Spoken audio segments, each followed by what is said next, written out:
আসসালামু আলাইকুম সবাইকে, তানভীর আহমেদ বলছিলাম। নতুন আরেকটি ভিডিওতে আপনাদের সকলকে স্বাগত জানাচ্ছি। আজকে আপনাদের সাথে একটি সমসাময়িক বিষয় নিয়ে আলোচনা করব। মধ্যপ্রাচ্যে যুদ্ধ পরিস্থিতি শুরু হওয়ার পর থেকেই বাংলাদেশে জ্বালানি তেলের মজুদ নিয়ে বেশ একটা সংকট তৈরি হয়েছে এবং জনমনে একটা কৌতূহল তৈরি হয়েছে যে বাংলাদেশে যে জ্বালানি তেলের মজুদ রয়েছে সেই জ্বালানি তেলের মজুদ দিয়ে বাংলাদেশের মানুষের কতদিন পর্যন্ত ঘাটতি পূরণ করা সম্ভব এবং আদৌ কি এই তেলের সংকট একভাবে চলবে কিনা, সেসব বিষয় নিয়ে আলোচনা করব। 4টা টপিক বিবেচনা করেছি। এরকম পরিস্থিতি কেন তৈরি হয়েছে এবং এই অস্থিরতা কবে কাটবে, সরকার কি বলছে, আমরা আমাদের পক্ষ থেকে এই যে সমস্যা চলছে সেই সমস্যার কিভাবে সমাধান করতে পারি। তো চলুন শুরু করা যাক। সরকারের পক্ষ থেকে বলা হচ্ছে দেশে কোনো তেলের সংকট নেই, কিন্তু আমরা যদি বর্তমান তেলের পাম্পগুলো দেখি সেখানে দীর্ঘ সারি সারি মোটরসাইকেল এবং যানবাহনের লাইন। তাহলে যদি সংকট না থাকে তাহলে এই দীর্ঘ সারি সারি লাইনটা কেন তৈরি হচ্ছে, সেই প্রশ্নটা আপনার মনে অবশ্যই জাগছে। আমি একজন বাইক রাইডার হিসেবে এই যে অকটেনের যে লাইনটা থাকে সেখানে দাঁড়াই। যদি এই ঘাটতিটা না থাকে তাহলে কেন এরকম অবস্থা তৈরি হলো, তাই না? তো সেখানে আমি বলবো, জ্বালানি তেল নিয়ে গ্রাহক বিক্রেতা বাকবিতণ্ডা কিংবা সংঘাতের অভিযোগ যেমন আসছে, তেমনি অবৈধ মজুদ ঠেকাতে চালানো হচ্ছে অভিযানও। সব মিলিয়ে জ্বালানি তেল নিয়ে এক ধরনের অস্বস্তি তৈরি হয়েছে এই সারা গোটা দেশে। বাংলাদেশ পেট্রোলিয়াম কর্পোরেশনের তথ্য অনুযায়ী দেশে প্রতি বছর 65 থেকে 68 লাখ টন জ্বালানি তেল আমদানি করা হয়, যার মধ্যে ডিজেল ও অপরিশোধিত তেলের পরিমাণই বেশি। এছাড়া বাংলাদেশ অল্প পরিমাণ অকটেন উৎপাদন করলেও বেশিরভাগ সময় বাহির থেকে আমদানি করতে হয়। মালয়েশিয়া, সৌদি আরব এবং কুয়েত, এছাড়াও ইরান থেকে আমাদের তেল আমদানি করতে হয়। তো বাংলাদেশের রিজার্ভ সক্ষমতা অনুযায়ী বার্ষিক জ্বালানি তেলের চাহিদা পুরোটা একসাথে মজুত করার সুযোগ নেই। মূলত চাহিদার নিরিখে নিয়মিতভাবে চালান আসে, ব্যবহার হয়, এভাবে চক্রাকারে চলতে থাকে। মধ্যপ্রাচ্যে যুদ্ধ পরিস্থিতিতে জ্বালানি নিয়ে বৈশ্বিক সংকট শুরুর শঙ্কায় মার্চ থেকেই জ্বালানি তেল ব্যবহারে রেশনিং পদ্ধতি শুরু করে বাংলাদেশ। মূলত আগের বছরের মাসভিত্তিক চাহিদার সাথে মিল রেখেই এই মুহূর্তে জ্বালানি সরবরাহ করা হচ্ছে। সেই হিসেবে মার্চের মতো এপ্রিল মাসেও জ্বালানি তেলের সংকট হবে না বলে জ্বালানি মন্ত্রণালয়ের পক্ষ থেকে দাবি করা হয়েছে। তো এবারে যে টপিকটি হচ্ছে, তাহলে দেশে জ্বালানি তেলের পরিমাণের মজুদ কত এবং এই জ্বালানি তেলের মজুদ দিয়ে যদি থেকেই থাকে মজুদ, তাহলে সেই মজুদের পরিমাণ দিয়ে বাংলাদেশ কতদিন চলতে পারবে, এই প্রশ্নটি এখন সব থেকে বেশি আলোচনায়। তো চলুন এটার একটু আদ্যপান্ত জেনে নেই। বিদ্যুৎ, জ্বালানি ও খনিজ সম্পদ মন্ত্রণালয়ের সবশেষ তথ্য অনুযায়ী 31শে মার্চ পর্যন্ত দেশে ডিজেলের মজুদ রয়েছে প্রায় 1,28,939 মেট্রিক টন। এছাড়া 7,940 metric ton octane, 11,431 metric ton petrol এবং 44,609 মেট্রিক টন জেট ফুয়েল মজুদ রয়েছে। জ্বালানি বিশেষজ্ঞরা বলছেন বাংলাদেশের ডিজেলের গড় নিয়মিত চাহিদা 12,000 মেট্রিক টনের মতো, অর্থাৎ মজুদ থাকা ডিজেলে প্রায় 11 দিনের মতো চলবে। এখন এই 11 দিনের যে তেলের মজুদ রয়েছে এর মানে কিন্তু এই নয় যে এই 11 দিন শেষে তেলের মজুদ সংখ্যা শূন্য হয়ে যাবে।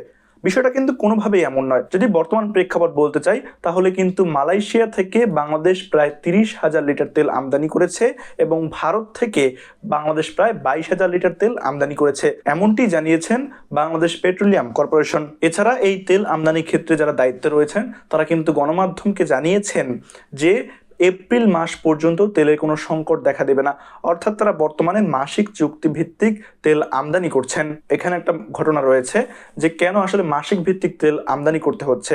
বাংলাদেশে তেলের যে ঘাটতি, মানে বাংলাদেশে তেলের যে মজুদের যে জায়গা, সেই মজুদের জায়গাটা কিন্তু কম।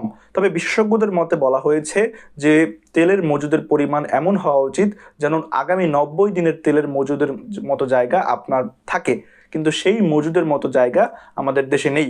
তবে এটি একটি শঙ্কাজনক দিক যে আসলে 90 দিনের যে মজুদ রাখার মতো জায়গা সেই জায়গাটা নেই। কিন্তু তারপরেও কিন্তু যেহেতু মাসিক ভিত্তিতে এখন আমাদের দেশে তেল আসছে, সেক্ষেত্রে কোনো শঙ্কার কারণ নেই। এবং আজকের তথ্য অনুযায়ী যদি বলি, হরমুজ প্রণালীতে যে ইরান যে তেলের জাহাজ যে বন্ধ করে দিয়েছিল বাংলাদেশের যে 6টি তেলের জাহাজ, সেই বাংলাদেশের 6টি তেলের জাহাজ কিন্তু আজকে সে ছেড়ে দিয়েছে। অর্থাৎ এখানে যদি বলি যে আমেরিকা এবং ইসরায়েলের যে একটা পক্ষপাতিত্ব আক্রমণ ইরানের প্রতি, সেই জায়গা থেকে ইরান চেষ্টা করে যে তার শক্তিমত্তা প্রকাশ করতে। সে যদি হরমুজ প্রণালী বন্ধ করে দেয় তাহলে কিন্তু বৈশ্বিক ইকোনমিতে একটা বেশ ইম্প্যাক্ট পড়ে এবং এর ফলে সে তার শক্তিমত্তা প্রকাশ করতে পারে। যখন সে হরমুজ প্রণালীটা বন্ধ করে দিবে তখন কিন্তু বিশ্বের বাজারে যে তেলের যে চাহিদা সেটা বেড়ে যাবে এবং এই বেড়ে যাওয়ার ফলে তখন আমেরিকা এবং ইসরায়েল তার যে একটা দুর্বলতা সেটা প্রকাশ পাবে। এর কারণেই যে ইরান সে এটা প্রকাশ করে। কিন্তু এখানে হরমুজ প্রণালী কতদিন পর্যন্ত ইরান বন্ধ রাখতে পারবে? ও কি 10 দিন বন্ধ রাখতে পারবে? বিষয়টা কিন্তু এমন না। যদি সে 10 দিন বন্ধ রাখে তাহলে কিন্তু তার আবার বৈশ্বিক ইকোনমিতে প্রভাব পড়বে, তার দেশের একটা ইকোনমিতে প্রভাব পড়বে। সে কি চাবে যে তার ইকোনমিতে প্রভাব পড়ুক? সে কি চাবে তার অর্থনৈতিক অবস্থা দুর্বল হয়ে পড়ুক? এই দিক থেকে সবকিছু যদি বিবেচনা আপনি করেন তাহলে কখনোই কিন্তু তেলের যে ঘাটতি সেটি বাংলাদেশে দেখা সম্ভব না। প্রায় 2 ঘন্টা দাঁড়াইছি এক পাম্পের সামনে, পরে বলে তেল নেই। এভাবেই গণমাধ্যমকে নিজের অভিজ্ঞতার কথা বলছিলেন ঢাকার বংশাল এলাকার বাসিন্দা মোটরসাইকেল চালক আনিসুর রহমান। পাম্প থেকে তেল নিতে অনিয়ম করা হচ্ছে বলে অভিযোগ তার। অন্যদিকে পেট্রোল পাম্প মালিকরা নিরাপত্তা চেয়েছেন সরকারের কাছে। তাদের দাবি, কোনো অনিয়ম না করেই অনেক সময় গ্রাহকদের আক্রোশের শিকার হচ্ছেন তারা। মঙ্গলবার এক সংবাদ সম্মেলনে পেট্রোল পাম্প ওনার্স অ্যাসোসিয়েশন জানিয়েছে যে জ্বালানি মন্ত্রণালয়ের আদেশ নির্দেশ বাস্তবায়ন করতে গিয়ে তাদের নাভিশ্বাস অবস্থা। এছাড়া অনাকাঙ্ক্ষিত ঘটনা এড়াতে রাতের বেলা পেট্রোল এবং অকটেন বিক্রি বন্ধ রাখতে সরকারের প্রতি আহ্বান জানিয়েছেন পাম্প মালিকরা। এদিকে দেশের বিভিন্ন স্থানে আইন শৃঙ্খলা বাহিনীর অভিযানে জ্বালানি তেল মজুদের অভিযোগ কয়েকটি পেট্রোল পাম্পের বিরুদ্ধে ব্যবস্থা নিয়েছে প্রশাসন। জ্বালানি তেল যারা অবৈধভাবে মজুদ করছে সেই দিক থেকে প্রশাসন ব্যবস্থা নিচ্ছে। তবে এই বিষয়ে সরকার কি বলছে সে বিষয়ে চলুন জেনে নেই। জ্বালানি তেলের সরবরাহ নিয়ে আলোচনা শুরুর পর থেকেই প্যানিক বাইং এবং মজুদ এই শব্দগুলো অনেক বেশি সামনে আসছে। পরিস্থিতি মোকাবিলায় সাশ্রয়ী ব্যবহারের পাশাপাশি বিকল্প উৎস থেকে জ্বালানি তেল ও গ্যাস সংগ্রহের কথা গণমাধ্যমকে জানিয়েছেন বিদ্যুৎ, জ্বালানি ও খনিজ সম্পদ মন্ত্রী ইকবাল হাসান মাহমুদ। জ্বালানি মন্ত্রণালয়ের দেওয়া তথ্য অনুযায়ী ঢাকা মেট্রোপলিটন এলাকার ফিলিং স্টেশনগুলোতে 116 জন, ঢাকার 13 জেলায় 479 জন, চট্টগ্রামের 11 জেলায় 330 জন, রাজশাহীর 8 জেলায় 340 জন, খুলনার 10 জেলায় 301 জন কর্মকর্তা ট্যাগ অফিসার হিসেবে কাজ করছেন। এছাড়া জ্বালানি তেল মজুদের বিরুদ্ধে অভিযানও চালানো হচ্ছে বলে জানান মন্ত্রণালয়ের অধিদপ্তরের দায়িত্বে থাকা লোকজন। হরমুজ প্রণালী বন্ধ হয়নি, নিয়মিত তেল আসছে, সরকার ব্যবস্থা নিচ্ছে এবং বর্তমানে সিদ্ধান্ত চলছে যে এই যে একটা ক্রাইসিস মোমেন্ট চলছে সেই দিক থেকে অনলাইন ক্লাস দেওয়ার দাবি জানিয়েছেন অনেকে। অর্থাৎ যাতে মানুষ ঘর থেকে কম বের হয়, জরুরি কাজে বের হয়। তাহলে তেলের তো সংকট হওয়ার কোনোভাবেই কথা না ভাই, তাই না? এবং এই যে কৃত্রিম যে সংকট সেটা কিন্তু আমরাই তৈরি করছি। এখন আমরা আসলে এটা কিভাবে সমাধান করতে পারি? দেখুন, যারা অবৈধভাবে এই তেলের সংকটটা তৈরি করছেন, যারা আইন শৃঙ্খলা বাহিনী কিন্তু বেশ কয়েকবার পদক্ষেপ নিয়েছেন যে মজুদ রাখা তেল অবৈধভাবে যে সে মজুদ রেখে দিয়েছিল পরে বিক্রি করবে, সেগুলো কিন্তু তারা ধরেছে এবং আইনানুগভাবে তারা ব্যবস্থা নিয়েছে। যারা এরকম করছেন তারা প্লিজ করিয়েন না।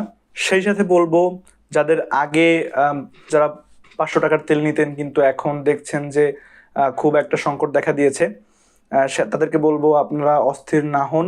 আপনারা যতটুকু পরিমাণ তেল আপনাদেরকে দরকার সেটা আপনারা নিন, অন্য কেউ নেওয়ার সুযোগ করে দিন এবং ধৈর্য ধরে আমরা একটু বৈশ্বিক অবস্থা জানি, নিজেদের জ্ঞানকে বৃদ্ধি করার চেষ্টা করি, বৈশ্বিক বাজারে কি হচ্ছে।